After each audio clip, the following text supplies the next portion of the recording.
Hi, I'm Bill Arnold. Thank you for listening to this podcast. There are many more podcasts available at myfaithradio.com. Your support makes this possible. Thank you.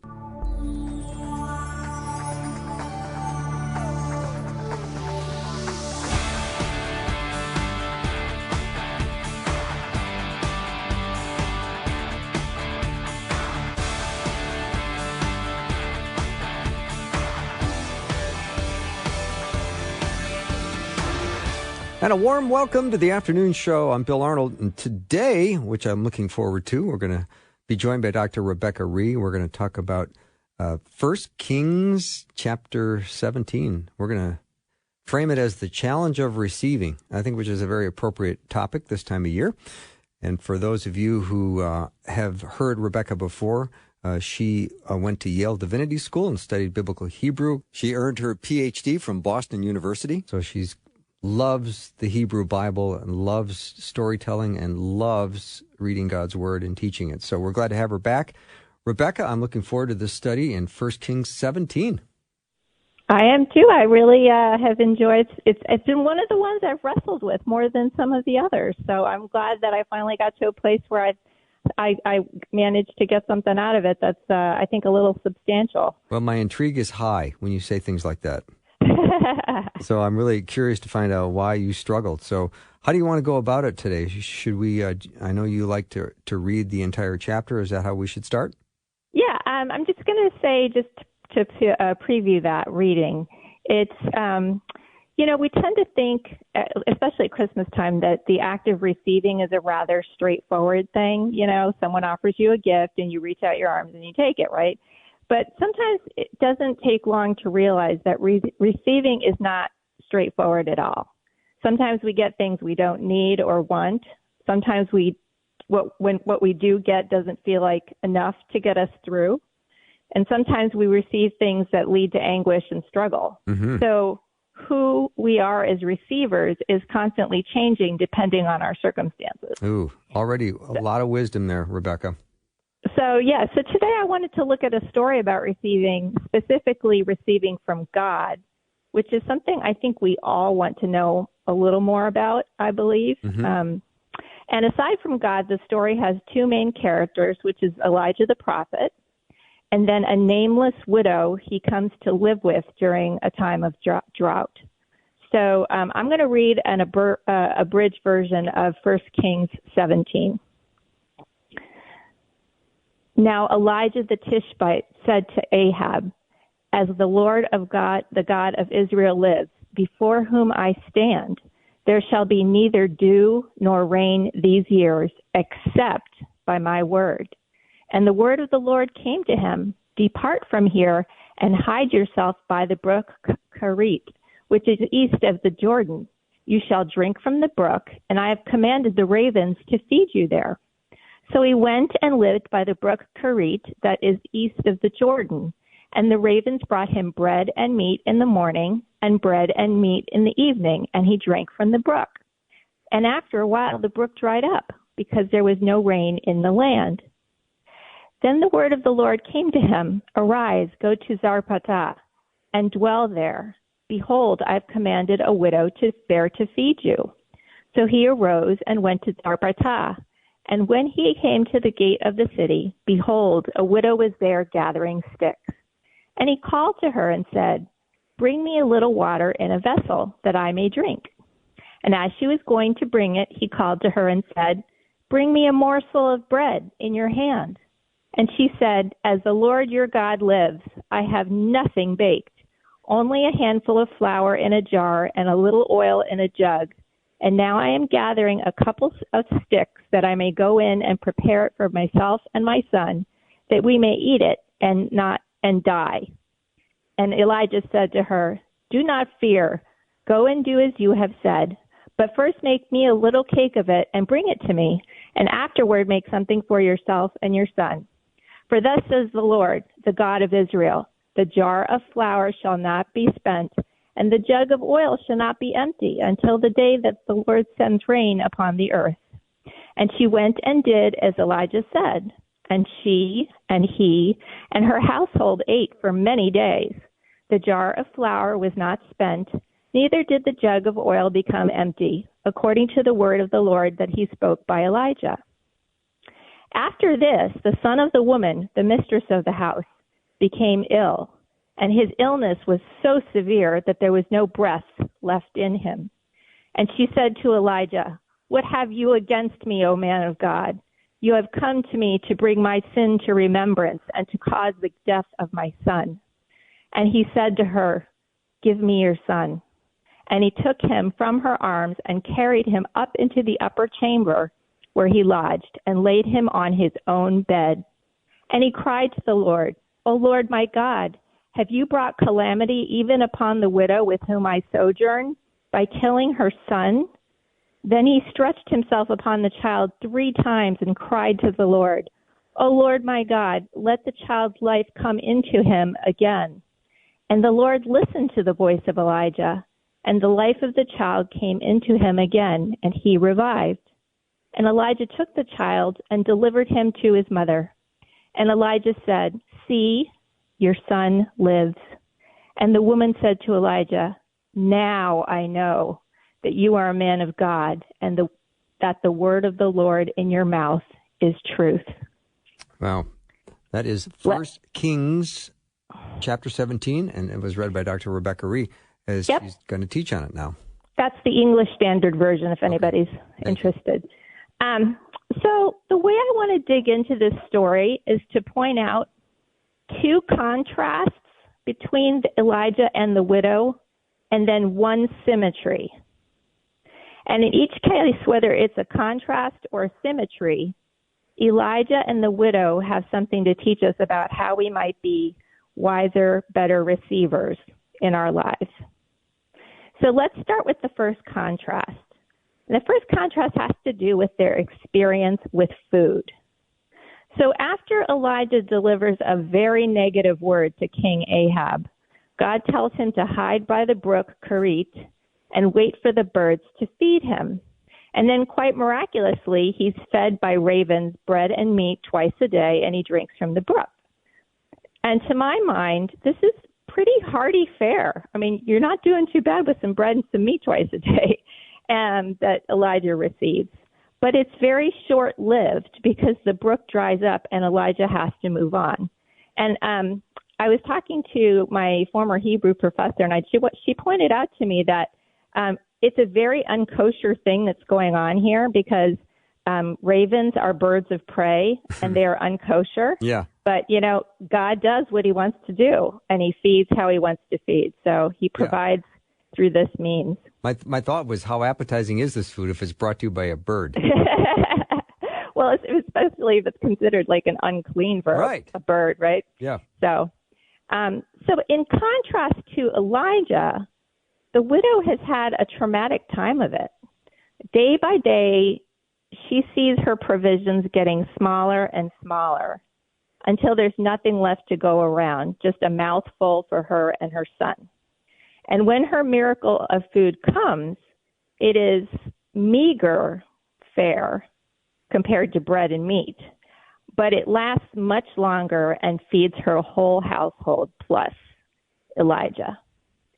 So, interestingly, while Elijah's feeding at Kerit starts immediately by God's word alone, Elijah has to interact with the widow in order to kickstart the second feeding miracle. And so this is one of the places where I really started to struggle with this passage. It really irks me that Elijah insists upon being fed first, even though the widow has just explained that she and her son are dying. It's like, yeah, I know you have nothing left, but feed me first. I'm with you on that. Yep. So one thing in the Hebrew keeps me from thinking that Elijah is being completely tone deaf to the widow's plight. In verse 4, God says, "I have commanded the ravens to feed you." And then in verse 9, God repeats, "I have commanded a widow there to feed you." And that verb feed in both cases is cool, and it's the same verb. So maybe the reason Elijah can be so confidently order the widow around is because he's already had the experience of God feeding him, And he's operating on the premise that God's going to do exactly the same thing again in this case. So I have a little aside here to ask, a little question on the side. Did you notice how important vessels are in this story? First we had the live vessels of the ravens who bring food to Elijah. Then we have a jar and a jug of flour and oil. And then there's the hand of the widow when Elijah says, bring me a morsel of bread in your hand. And the provision must pass through the very hands which she said were empty of food. Now those hands are nonstop full. And it's a beautiful, reversal going on here of what just happened. So I asked a personal question of myself, what are the vessels in my life that showcase God's provision? How does God take my empty hands and make them full?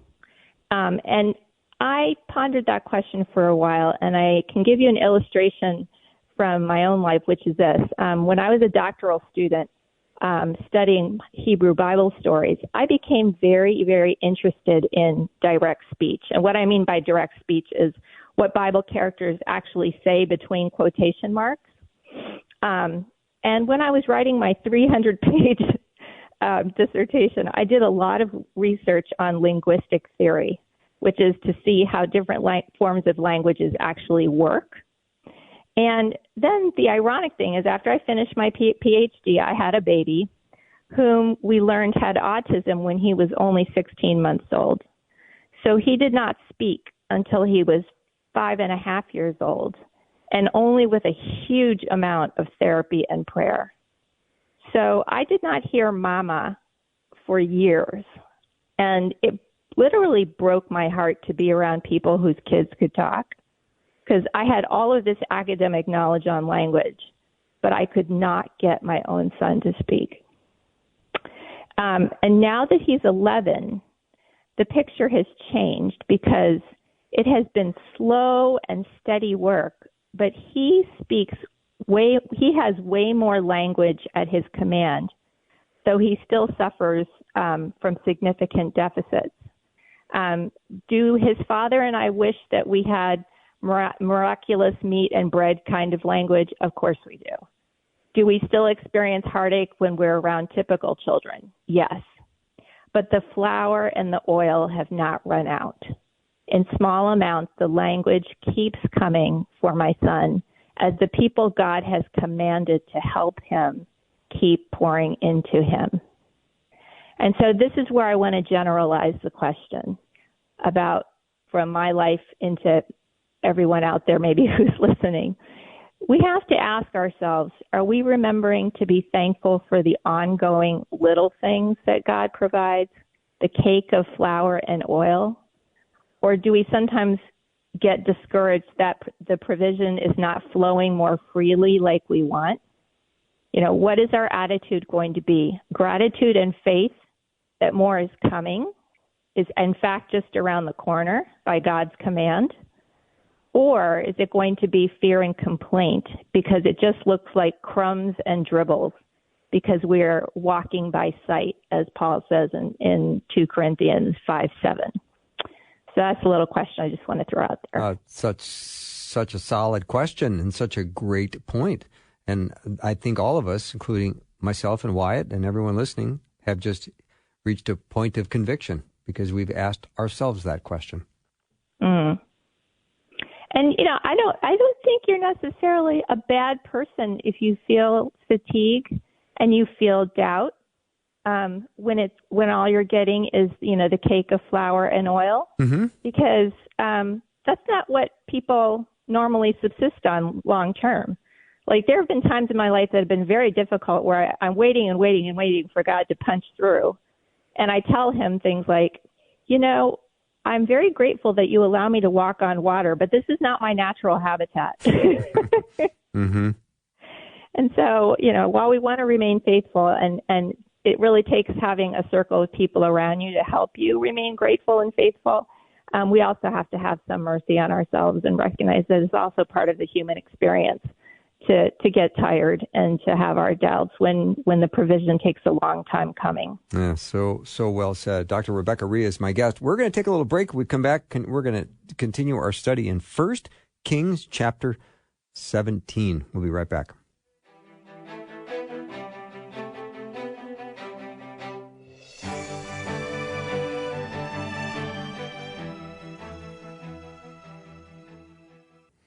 How about make a wonderful commitment to yourself this year by reading through the Bible, maybe not even once, but maybe twice. Say things to yourself like, I am going to create a new habit that maybe I have not had in years, and I'm going to commit to it, and I'm going to stick with it. You've always said you wanted to, so how about make it this year where you do it, spending more time in God's Word, and you can do it, and we can help. So all you have to do is get your Bible in a year plan right now, and you can do that right over at myfaithradio.com.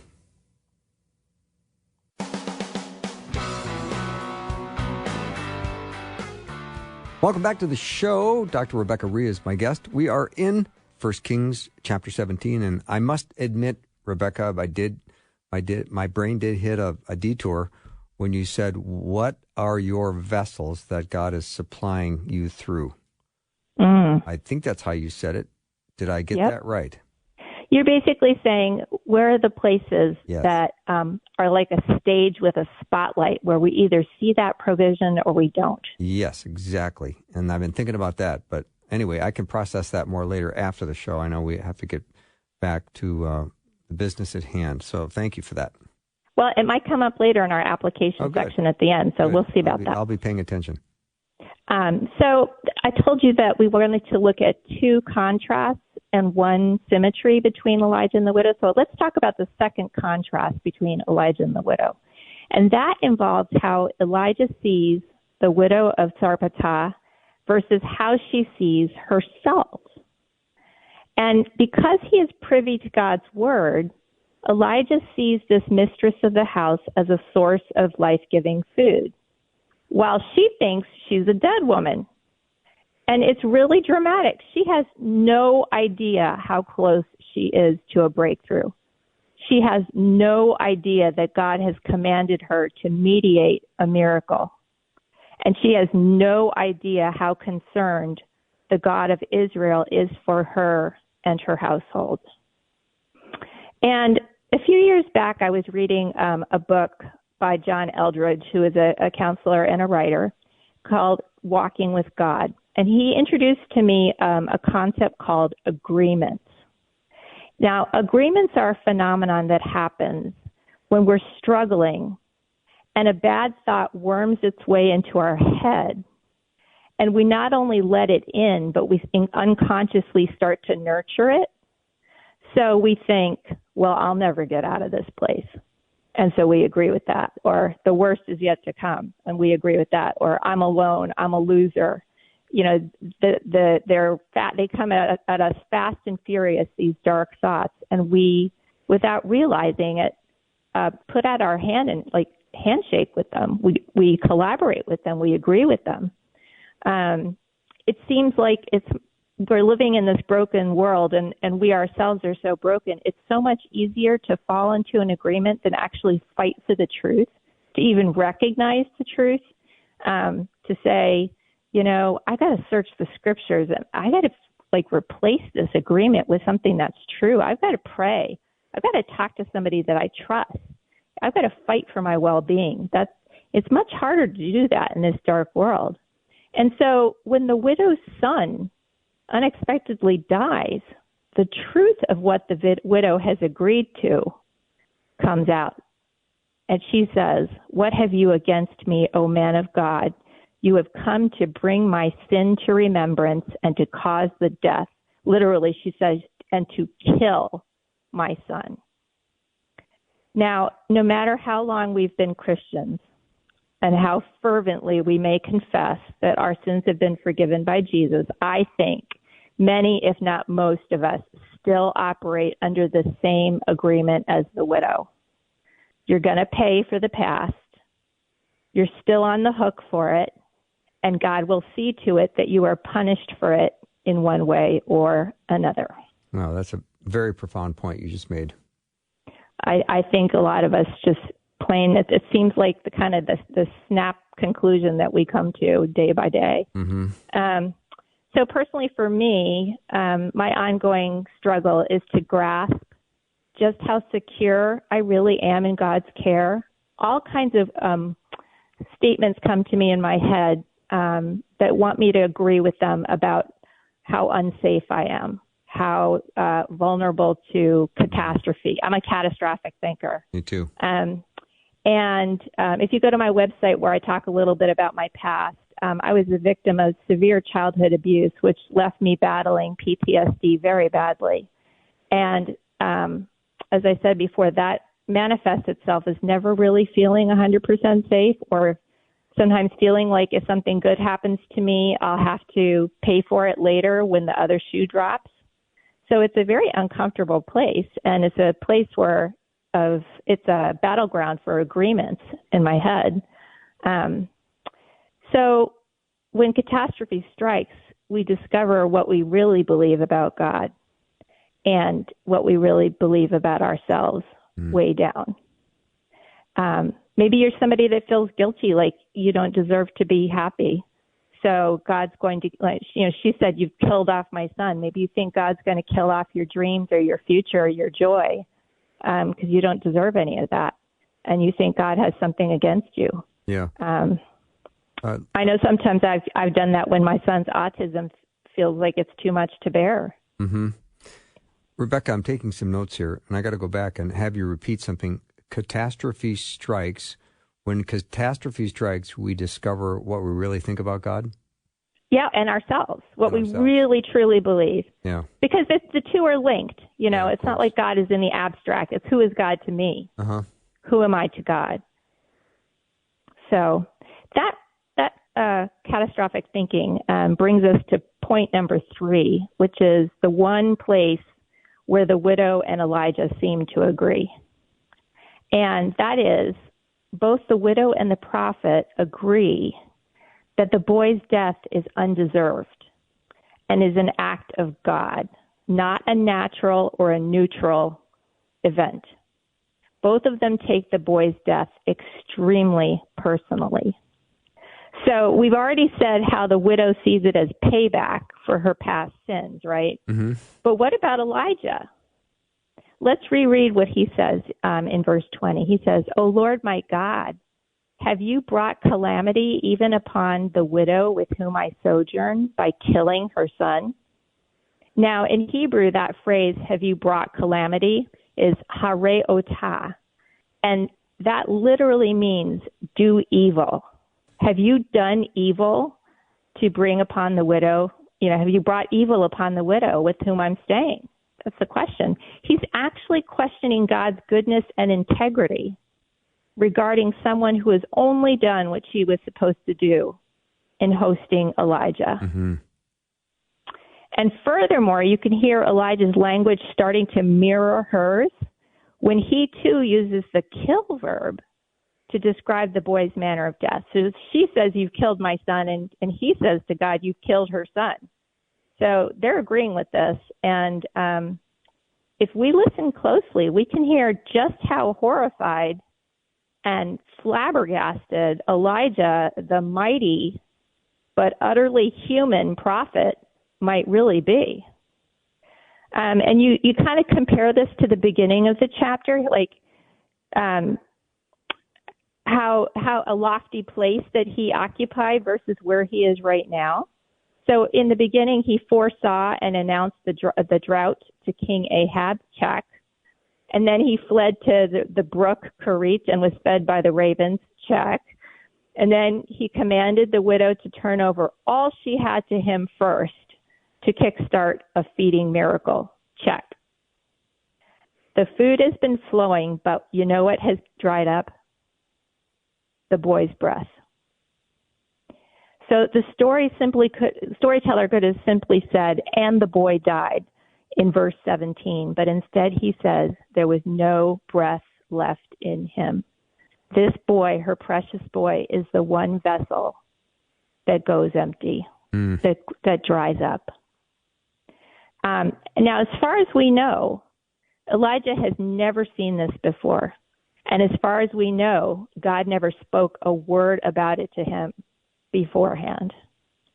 And I don't know about you, but I take extreme comfort in Elijah's upset in this moment, because he might be a mighty, mighty man wielding divine power to a degree that most of us will never know. But he doesn't escape the tribulation in life that Jesus promised we would all encounter. So what can we learn for ourselves by exploring his rather strange way of coping with the death of his son? I think there's three things we can learn with Elijah's response to this. So the first thing is this: when we're met with when he's met with undeserved disaster, the first thing Elijah does is he gets alone with God, where he will be able to speak freely to the one who has answered his prayers in the past. And he explains his point of view, how bad God looks, how unfair it all seems. And so I think that sometimes we need to do the same. Immediately get into our prayer closets and let it rip, because God can take it. And maybe God's even looking for it. Number two, Elijah uses whatever faith he possesses in that moment to petition God boldly. So let me tell you a little bit more about the Hebrew here. The text says that the boy's breath, which is the word nishmat, runs out of him. But when Elijah prays, he prays that the boy's nephesh be returned to him. So he asks for something different to go back in than what has run out. Nephesh, it has a much broader meaning than just breath. It's the actual life force of a person. It's the thing that animates a person and makes them alive in all sorts of ways. So if you notice Elijah as a character, he doesn't do anything by halves, and he puts everything on the line and goes for broke when this catastrophe happens. And I think maybe we should think about it the same way. When we're stuck in a really hard place, are we going to be intimidated and feeble in our prayers? Or are we just going to go for broke and say, I'm putting all on the line, just like Elijah did? We see Jesus do this very same thing in another resurrection story in Mark 5. And in Mark 5, a little girl dies, and Jesus only allows 3 of his closest disciples to accompany him in reviving her. And why I bring this up, Jesus respects his own process, and so does Elijah. We have to be strategic about what works for us when we approach God boldly. We don't need to worry about how other people are doing it. We need to focus instead on the measures we've taken in the past that God has faithfully answered. Dr. Rebecca Rhee is my guest. If you just joined us, we are looking at 1 Kings chapter 17, and this is really a wonderful teaching on it, Rebecca. You've got so many gems here. Just the fact that respecting your own process, I know that just lit up in a lot of people's minds right now. Yeah, we get really wobbly, maybe that's the word, when catastrophe strikes. Yeah. And we start thinking, oh, well, if only I had the faith of so-and-so, and if only I operated like this person over here, when that's not, God's trying to engage you, not them. Right. And in that prayer closet, you got to go where you don't have to be self-conscious, and you turn to the things that God has responded to in the past, where you have shown your commitment to him in a specific way, and he's honored it. Mm-hmm. We're going to take a little break. Dr. Rebecca Rhee is my guest. You can learn more about her at RebeccaRhee.net. That's R-H-E-E. That's how she spells her last name. Rebecca, R-E-B-E-C-C-A-R-H-E-E. RebeccaRhee.net. We'll be right back.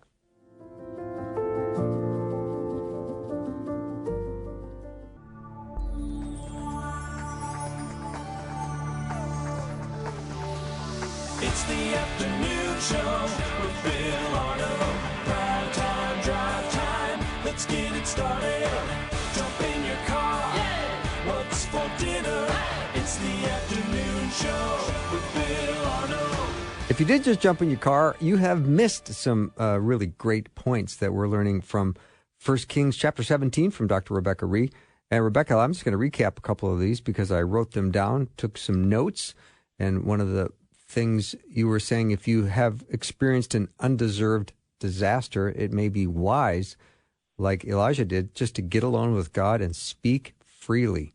Now, I don't know, when you feel that kind of emotional fear or anxiety or rage, is it helpful to just unload on God, do you think, or do you fall on your knees in complete humility and submission? Well, I think we are but dust, to put it. Well said. And we have to. We're jars of clay. Isn't that how Paul said it? Yep. So we have to not only respect our process, but we have to respect our very composition and recognize that we're not these like high and lofty creatures made of light that just, float from one revelation to the next. I think, in fact, it's not just recommended that we get in the prayer closet and duke it out with God, but it's actually necessary because I don't think we're in a position to receive. We're talking about receiving. Right. There's no room to receive anything from God when you are up to your neck in complaint, in fear, in doubt. I think you have to vocalize these things before God before there's any room, because he knows about them being there already. And he might have been saying, I remember a time in my life where I was struggling with a relationship, and I sat there looking out of a window, and I remember saying to God, I just don't have enough love for this person. And it took me a long time to be able to even admit that to God in the privacy of my own little apartment, to just say, I don't have enough love for this person. And you know what I heard back? Great. I've been waiting for you to finally get there. Now we can do something. Oh, wow. Okay. I appreciate that. Even when we talk about something like undeserved disaster, of course, the rain falls on the just and unjust alike. I sometimes, hear people say, why me? And of course, I think why you? Or why not you? I go back and forth. But I'm saying that hoping it's not me next time, even though it's going to probably be me next time. Well, and the best thing we can do is to say, I don't know, to say as Christians, one of the best things and most powerful things we can say is, I don't know. Yeah. I don't know why it's you this time, but I'm here and I can listen. And if you need help with somebody saying, hey, you know what? That sounds like an agreement. I have people who help me. They're like my agreement detectors, like a carbon monoxide detector. Yeah. But, they're around me, and when they sense something not right in the atmosphere of where I'm living spiritually, they go, that sounds like a dark agreement. Are you collaborating with that thought? I would love having those kinds of people speaking that kind of truth regularly. So I'm glad you have that, and really I do too. But that's really good. Well, so that's why you need to get it off your chest first. Good point. Good point. Yes. And then Elijah uses whatever faith he has, but uses it boldly. Yes, he just goes for. I love that about him. He just goes for broke. Yeah. Because he's never been in a position like this where he has, the agenda set out before him before it even happens, the way he did before. God told him everything, the script before. This is the first time something happens, and it's the worst thing. And he's never seen it before. So I think it's, just going for broke is something I really like about him. And I love the words you used. Is it nefesh? That's to kind of breathe, nefesh. Nefesh, to breathe life force back in, more than just returning of breath, but something even bolder than that, which I think is great. Yes, he's asking for the whole package. Yeah. There. And should we not be doing that all the time, Rebecca? I think that's true, but there's something about the level of desperation that we reach that makes us start to envision what that full package might be. When we're happy and satisfied, I don't think we're contemplating those kinds of questions. But when you're holding a dead boy in your arms, I think that brings you to a whole new place. Yes. Of what that means. And as for the woman, I mean, I keep thinking of the comparison between Elijah says, well, that's fine. Make yourself some bread, but bring it to me first. Bring me all that you have first, and then go feed yourself. I think it's the same thing. This boy's remains, think about how carefully we curate the remains of those that we love when they pass on. This boy's remains is all she has left. Mm-hmm. And he's saying, hand him over. It's just, it's unbelievable what she goes through and where she comes, what conclusion she comes to. So, the final thing that I wanted to say about this, what we learned from Elijah is, when the boy does revive, Elijah goes gently with the mother. Again, she's just handed over everything she has, and when he revives the boy, he doesn't try to correct her theology. He just says, "See, your son lives." And he doesn't take any credit for the miracle either. And just going gently with her and being soft-spoken and a person of few words, I think sparks in her the best response possible. Because she says, now I know that you are a man of God and that the word of the Lord in your mouth is truth. Now that was another point where I wrestled. I was like, wait a minute. She and her household have been eating this miraculous bread the whole time. Did that not convince her that God was, working, that he was a man of God? Well, apparently not. It reminded me of when the disciples were feeding the multitudes and they were passing out the bread and the fish, and then there was leftovers, and Jesus asked them about the leftovers, but they didn't get it. Like, their faith wasn't perfect about it, but the miracle still happened. Well, her faith wasn't perfect about, the bread passing through her hands, but it was enough to operate, to actually spark that miracle. It got the faucet turned on. And the other point is she didn't even have to witness the boy's resurrection to know that the prophet's words probably had something to do with it. And I noticed a pattern here when I'm talking about words. The pattern in the beginning, Elijah says to Ahab, there will be no rain except by my word. And then in the end, no life returns to this boy except by Elijah's word. So he has a very powerful word, but it's succinct. And again, just because he speaks powerfully doesn't mean that he runs roughshod over this woman. He goes gently with her. Mm-hmm. So she comes to the conclusion, which I think is so strong and worth repeating. The woman makes two really important convictions in her heart that Elijah was, in fact, a man of God.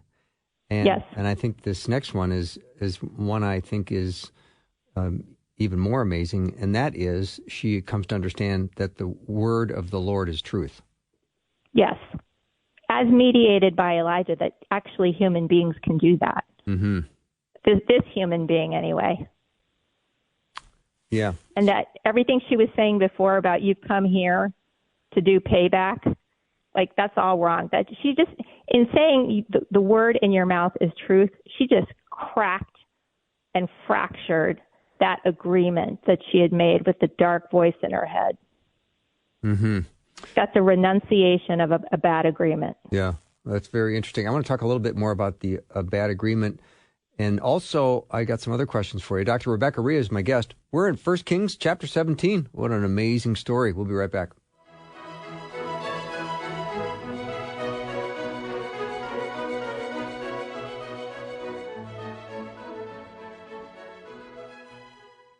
Hello, cheerful givers. It is always amazing that you live so intentionally and give so sacrificially and are so generous in all that you do, whether it's financial gifts or it's your time and talents and resources God has given you.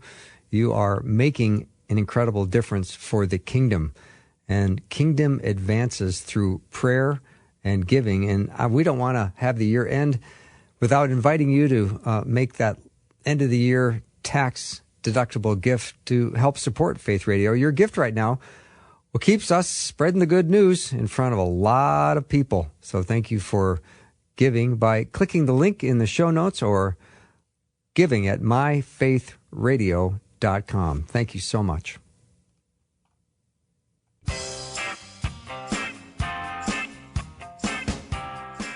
I'm back with Dr. Rebecca Rhee. We're talking about 1 Kings 17, and right before the break, Rebecca, we were talking about a bad remembrance, and I'm thinking that the widow interpreted her son's death as Elijah's way of bringing back this bad remembrance of her former sins. Yes. Yeah, payback, total payback. Just payback, yeah. And that Elijah's presence in her home, he comes into her home. Yeah. All of a sudden, she feels that this is God having her recall her past sins, and the Lord was going to punish her by putting her son to death. Seems pretty literally radical. killing him. Yes. Killing him. Yes. Ouch. Yes. Well, let me kind of wind up the teaching by giving a couple of little prayers there, which is some of us need to be praying, "Oh Lord, my God, let your life come back into me again because there's no breath left in me." And some of us this time of year need to be praying, "Thank you, Lord, that the word of your mouth is truth and that my breakthrough is near." And then some of us, and you wanted to talk a little bit more about that, need to renounce any agreements that we may have made about ourselves and God in our circumstance. Because we're always going to run into a circumstance, no matter who we are, that is completely unexpected and painful.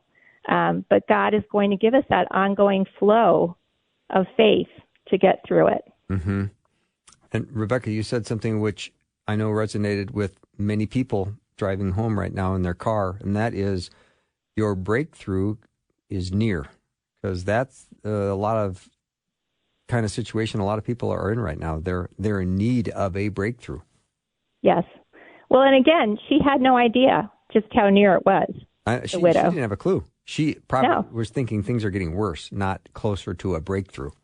Right. Yeah. Yep.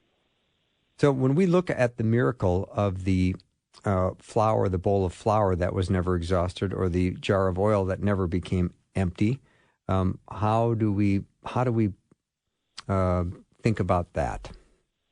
You mean in terms of our own lives? Yeah, in terms of we read this story, and what do we take from that regarding this part of the story? Well, in my son's case, I was talking about we have to make sure that we're giving proper weight to what is there. We can't focus so much on what's not there. Like, oh my gosh, I wish he could speak like this. My friend over here, she's got a 2-year-old that speaks more than my son, and he's 11. We can't focus so much on what's not there that we miss out on the miracle that it hasn't run out. And if we pay close attention, more is coming. Every single day that they fed, that household ate, that was more and more and more piling up. If you had a table and you kept putting the cakes of bread on it, that pile would start getting higher and higher and higher, and you'd start realizing just how much was being given. So, it may not come in the proper, the way that we think is proper, the pace that we want it, but that doesn't mean it's any less miraculous, because we have to exercise patience in how we receive it. Mm-hmm. And when we start the chapter off, we again realize that there's tension because of the famine, and was that was brought on by God, wasn't it? It was brought on by, I looked it up. If you read the chapter before, Ahab is not a good guy. No, he's one not. He's one of those guys that they say, and he sinned more than all of his fathers put together. Yeah. So it was kind of like in response to that God starts the famine. That means the drought. Okay. But it's really introduced through Elijah. And, yes. And hopefully what the teaching is going to also include is God is supreme over not only the rain, but also over Baal. Yes. And the Baal worshipers were just obviously believed that God that God made rain and was responsible for that the rain being plenished throughout the earth. Yes. Okay. Well, what's great about the Elijah stories is that it has a panoramic camera, and you see things like wide angle view, and then it has like stories like this one where you go straight inside of a widow's heart. So good. And I appreciated your point earlier on that you made about when Elijah arrived and met the woman, and he comes out by saying, "Hey, how about you get me some water and some food?" When obviously there was a destitute situation going on, and she said, "I only have enough for me and my son, then we're going to die." Yep. But the fact that Elijah went into that conversation knowing how God was going to provide is really a strong insight, because I must say, every time I read that, I thought, that's pretty harsh, Elijah. Yeah. But there's something he's looking for in her, and I can't quite put my finger on it completely, but he needs her participation for the miracle to happen. He needs that. Maybe she's got to get that off her chest first for the good stuff to come in. Yeah. And does the process start with Elijah saying to her, get me some water and bread, and then doesn't he encourage her, don't fear what might happen, but just obey this request? And is that like a step one? Because that's it's so contrarian to the way anyone would be thinking. It's priming the pump. Yeah. It's getting her to go for broke, to put it all on the line. Because, she's probably thinking, well, we're going to die anyway, whether it's a day sooner or later. What difference does it make? I might as well try this. Yeah. So this praying boldly, this going for broke, when you have to pray because you need a breakthrough in your life, say more about that, because people's attention is, we're listening right now. We tend to be really weak and afraid and feel unfavored. That's my problem. Unfavored. When I'm having catastrophe in my life, I feel like the redheaded stepchild. I feel like it's all happening, and these are the agreements that the enemy's trying to get me to make, that I'm being punished. Yeah, my sins are being brought to remembrance, and that's why I'm in this bad place. And so going for broke and asking really boldly of God for something huge, I don't feel like I have the standing to do that before him. But Elijah's saying, just do it. If he's looking for that from you. So how do you get on the other side when you're feeling unfavored? Do you feel like, you've got to get God's attention, but yet you feel unfavored? How do you get past through that? That's when you go in your prayer closet and you start beating your chest and screaming. All right. Seriously. Yeah, it's. I guess that's a great reminder. Get alone with God and let him know. Speak freely, because he can handle it, huh? Yes. Well, one of the Psalms says, "Pour out your heart before God," does it not? So that's what we're supposed to do. Yeah, we get nervous to do that, don't we? We think, well, how can I talk to God? What can I say? I need to be super polite, don't I? Unless you have friends who pray in your presence, and they just, I had a woman pray in my presence once, and she was just like, God, what is that? Like, she was complaining to God about my situation, and I loved that. I felt so loved in that moment. I was like, oh my gosh. I bet. All you have to do is read Psalm 88 or some of the other Psalms where you go, boy, there's some energy and emotion, and they're letting loose. And the outcome is not hope. It's not great. Yes. Well, God only wants a genuine relationship with us, and he wants us making our agreements with him, even if they can be raw, come from a really raw and desperate place. Mm-hmm. He wants us ultimately to get to the place where we are making our agreements with him. Yeah. So, Rebecca, if there's one thing in a brown paper bag I can take home with me from this discussion on 1 Kings 17, what would be one little morsel I could put in the bag and take home? I would say,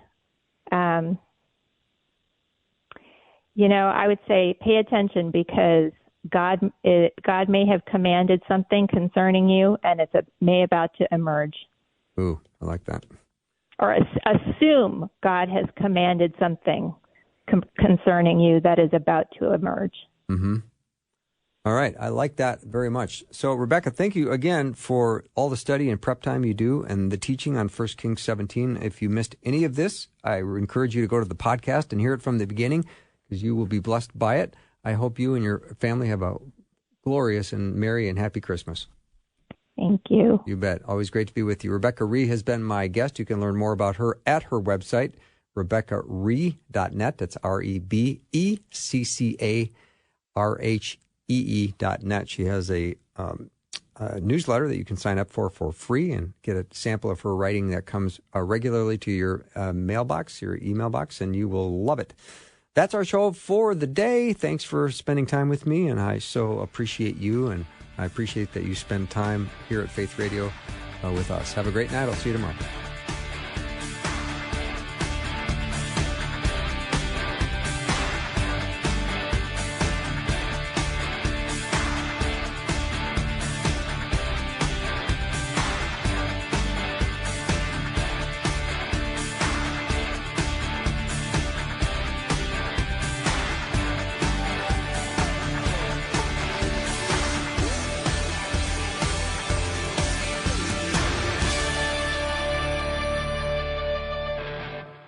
Thanks for listening. Programming like this is made available through your support. Information available at myfaithradio.com.